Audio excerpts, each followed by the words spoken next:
If you're working in the US on an H1B visa, you might be wondering how much money to put into your 401k. You might be thinking about things like whether to invest more than the 4 or 5% your employer matches. What happens if you need the money before your retirement age? Or if you plan to move back to your home country in a few years. You might even be wondering why not just buy stocks directly instead of using the limited options in the 401k plan. In this video, I will answer all of these questions and give you 4 good reasons why even on an H1B, it is a good idea to invest maximum in your 401k. My name is Kanak and welcome back to my channel. Your support is what keeps this channel running. And if you find this video helpful, then show your support by liking and subscribing to the channel. If your employer matches 4 or 5% of your salary into your 401k, then it's a total win. That's like free money, instantly doubling your cash because of the employer match. Now the big question, should you go above the 4 or 5% and hit the annual contribution limit of $23,000? I say absolutely yes, and here's why.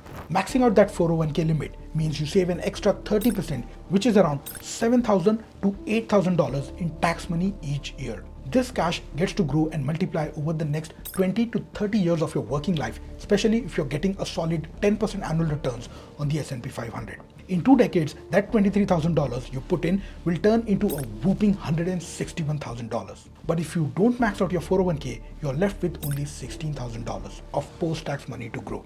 In the same 20 years, at 10% rate of return, that $16,000 will only become $112,000. That's a huge $50,000 difference each year. So the bottom line is, go big on your 401k contribution. Now let's tackle the second question that might be on your mind. What if you need the 401k money before hitting the retirement age? If you pull out the cash before you're 59, there's a 10% penalty on the amount, plus it gets added to your income, which will invite income tax. That sounds like a double whammy, right? But here are 2 things that will address this concern. First off, many 401k plans let you borrow your own money at the prevailing interest rate, and you can pay it back through automatic payroll deductions. The good news is the interest that you pay goes back into your 401k account. Since the borrowed money is not considered as income, you will not pay income taxes on 401k loans. It's like borrowing money from yourself and paying interest back to yourself without wasting a cent on penalties or taxes. Here's another way to look at it.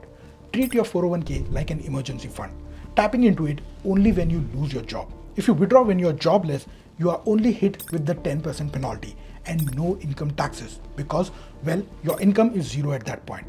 Opting for the 10% hit later is much smarter than getting slammed with a 30% tax bill today. It's all about changing your perspective and getting your 401k to step up in various situations. Now let's dive into the third question you might be thinking.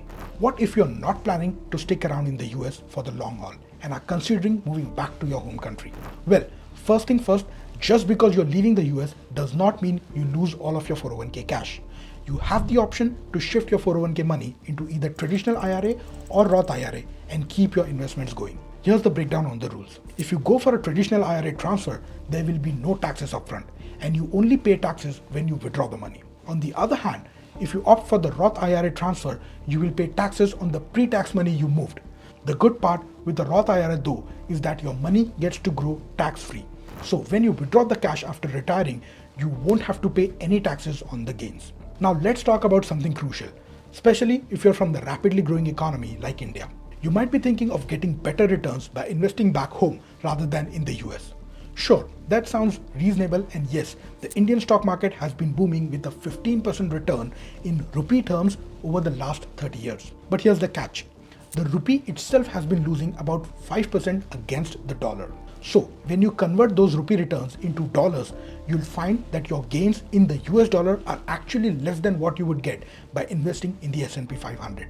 Currency depreciation is a big player here and can eat away your returns, leaving you with less money than if you had gone for the US stock market. Plus, investing in the US stock market gives your investment portfolio a geographical diversification. It's a smart move to have investments both in your home country and in the US, and guess what?